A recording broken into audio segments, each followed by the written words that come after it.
money. We need to get rid of those. And the other thing, we need to reduce the tax burden that's on small business. You should be aware that Congress is talking about reducing the corporate income tax in the United States down.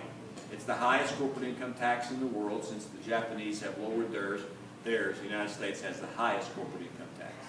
It needs to be reduced. I personally think we ought to drop it down to about 20% maximum. Be great economic growth in the United States if we were able to do that, and then you would be able to keep more of your own money. Lastly, I want to mention one more thing, and then I will sit down, I promise. There's a lot being said about our young people today and the necessity of them to have an education. An education is vital, not just for Americans, but for free peoples throughout the world. Because when you have that education, your mind is able to develop in such a way where you can make good decisions not only for yourself, but you can make good decisions for your country. I'm a big believer in education.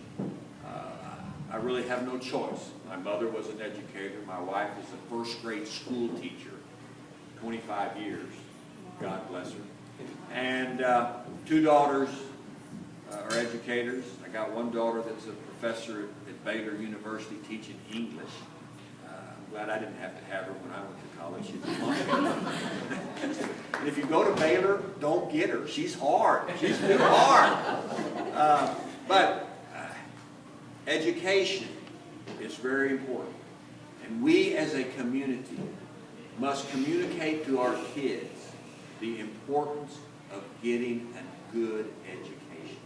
It is so vital, because with an education, your choices are greater than when you have no education.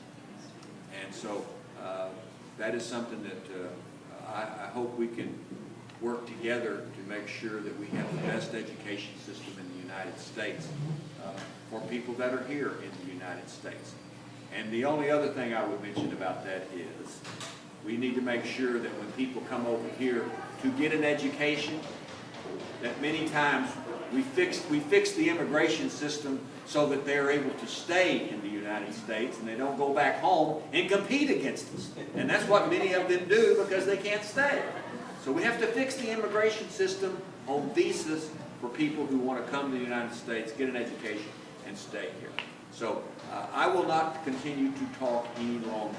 Thank you for letting me stop by. Feel free to contact me at any time, whether you live in my congressional district or not, and I appreciate the support you give me